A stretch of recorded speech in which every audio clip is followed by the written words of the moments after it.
Welcome to my new studio. A little bit of a color change here, so I figured we'd christen it by doing a video all about color today. Color grading is a great tool to use in Lightroom, and it's a concept that you can carry across into any other photo editing software, including Photoshop. The problem most people have when they first open up and start looking at color grading though, is there is so many different combinations and things you can do, because you essentially have 3 color wheels working here. One for the shadows, one for the highlights, and one for the midtones. And you have sliders underneath. Now, I'm not going to go into detail today about how to use color grading. There is a video on that on the channel, so do go and check that out and then come back here if you want to. But just as a quick run through for you so you know the concept we're using here, if I brought up a gradient like this on screen, I've got my shadows and my highlights and my midtones in the middle. If I was to bring in a load of blue onto my shadows area, you can see it's introducing it here, but not necessarily touching up here. Likewise, if I bring a yellow orange into my highlights, you see it affecting this area. And our midtones, you guessed it, sit in the middle. All of the other sliders are depending on the sort of balance that we do and how we apply this color. As I said, we won't go into that today. Just know that we are basically using these wheels to affect the shadows, highlights, and the midtones of the photo entirely. So it's kind of like putting a filter over the top of your finished work. Now, yes, while some of the examples today I'm going to show you on some full edits as well, it's because for me, color grading tends to happen at the end of a workflow. And that's because I want to do as many edits as possible with the hue and saturation sliders. The color grading I very much use to pull in different styles into my photo editing. So it does work overall with the changes that you do in your curves and in your HSL sliders as well. But it allows you to affect the image overall. And this is where we can get some really unique styles coming from it. It's where we can turn our photo around into a vintage style, into a cinematic style.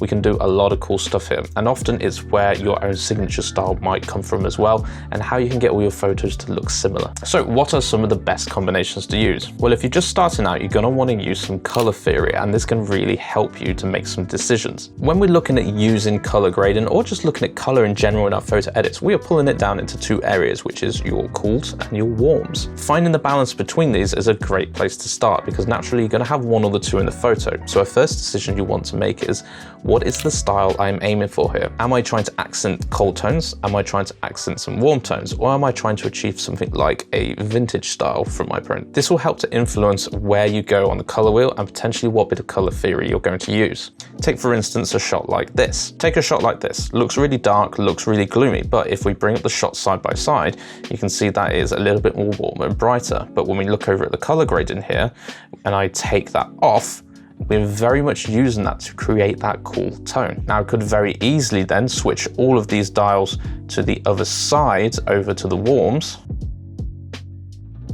And whilst that's not the right settings to use, but you can see the example there brings everything a bit warmer. Looking at an image like this side by side, again, this one works with a bit more of a warmer tone. And if I turn them off, you can see it's just introducing that little bit more warmth, but it's also quite subtle. So a lot of the time the color grading can be used to really glue your image together. It can be that last thing that's just missing. Whereas this is not a lot, I can go to the extremes and I can increase the saturation on it and make it even warmer. And this very much becomes personal taste. Now that's a bit more obvious that I've increased the warmth here. So what are some combinations that you can start with? And I really recommend that you just, when you're unsure of this and you're sitting down and you've got to this bit in your editing workflow, if you're still not sure which direction to take with this, try all of them out and just see which one you prefer.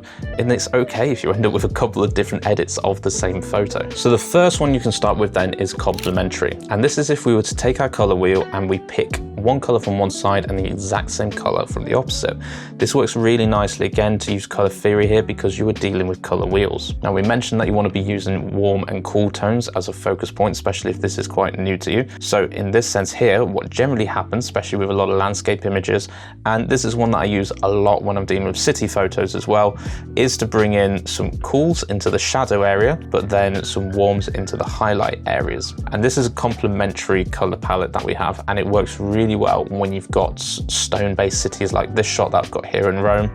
Now, I've already done a bit of a moody blue edit there anyway, but this is just me at the end of my workflow now tagging on. So I'm going to bring in some cools into the shadows there, and then I'm going to go on the opposite side of the wheel and bring in some warms into the highlight.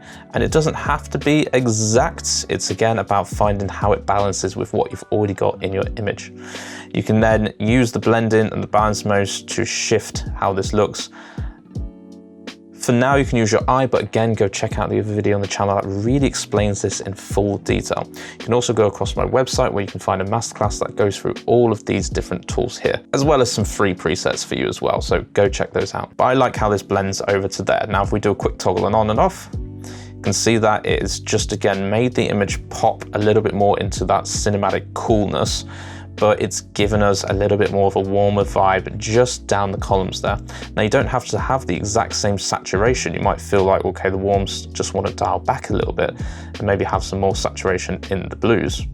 The sliders down here affect how we're applying this into it. Again, go check out that video for in-depth detail, but that is the complementary color palette. So the next color theory one you can use then is monochromatic, and this is not necessarily black and white, but this is more using colors from the same aspect on the color wheel. And this works very well when you need to make a big change to a photo, and this might be if it's quite overcast, there's a lot of white and actually not a lot of color in the image in the first place. So if I take one like this here, where it's a shot that was over in Iceland, it's very, very white.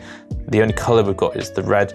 I do like this here, but again, I want it to just pop. I want to feel that coldness that was there on the day. So we're going to go down into that wheel and we're going to introduce the same colors around the same area of blue in on each of them. And we're just going to maybe vary whether it's blue or turquoise, how much the saturation is.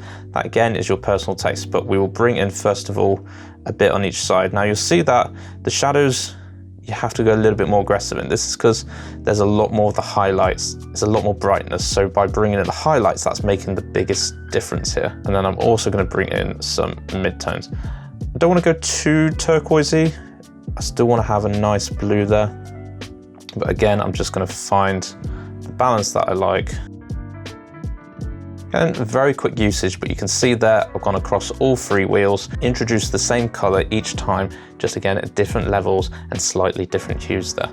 The result is, if we turn that one on and off, we now get this nice blue film that comes over the top, and that feels more like the coldness that I wanted to get out of this image, and definitely needs a lot more masking just to bring some depth in. But that would be using a monochromatic style. And you can see that we can try the exact same style over here on this photo. Again, that was a recent one in Rome, that if I turn this on and off, we're just going for that more warm feeling. Now I've skipped out the midtones here, but just gone for shadows and highlights instead. So whilst we're editing the color grading here, a lot of these things are just pulled from my presets. Mostly the ones you've seen today are the cinematic landscapes and the vintage ones, but you can grab all of those across my website along with some free presets for you to try out as well. The final one then is Analogous, and this is if we are to take from one section of the color wheel. So this works really nice with a vintage style, and you would have seen me done this on edits before, that we want to introduce kind of like a green wash over the image. So for this, I can bring in greens into the blues and the yellows. So I'm really targeting that area of the color wheel, and just through each wheel there, bringing in a different aspect. So with the shadows, again, it's the coolest area, so I'm going to bring in some of the warmth into there. The midtones, I'm going to bring in some of the greens, and again, I'm going to sit with some greens, but just push up into the yellows a little bit more with the highlights. And by adding this extra green in the middle and splitting across, we're getting a really nice greenish blue like wash over the top of it. And this is something that works really well with the vintage styles as well. It doesn't have to just stay to that area of the color wheel. You can rotate this around, but again, it just helps you to make decisions to begin with. So again, if I pop over onto this image, you can see another example here of using the blue, the green, and the yellow. Bit more spread apart this time, but again, that's fine. It's really dependent on what's going on, and we have some really nice yellow buildings here. But if I turn this on and off, you'll see that we get that really nice vintage sort of wash over the top of it. And without that, it just does not have quite the same vibe that I'm going for, which is why, again, I say that this kind of comes at the end of a workflow, and it's often just that last little missing piece. So next time you get to using the color grading and you're still unsure of which direction to go in, try these little tricks here then. So start with a complementary side, see if it works introducing the opposites of the color wheel. Does it work just bringing in one color across all of them? Doesn't even have to be all of them, could just be the shadows or the highlights, for example. Or do you want to take a bit more of a spread of the color wheel? This gives you some more extreme results on that, but it comes down to your decision. What are you after from the edit? Do you want to make it more cool or more warm? Or is there a particular vibe that you're going for? Asking yourself these questions will really help you when it comes down to these wheels here. And it may involve you going back up your edit and changing things in the HSL sliders and the curves. That's absolutely fine as well. Remember, this is a workflow, but it doesn't just run start to end. You can go back and make decisions at any point. And if you're completely stuck on it, go down to the bottom, find your photo, right click, and go to create virtual copy. This will give you an extra copy where you can try a different setting on without losing the settings that you've got there. And then you can compare them side by side and see which one you prefer. So I hope that's been useful to you, and it's a really nice video just to christen the new studio and talk a bit about color. Subscribe and do all the usual, and I'll see you in the next one.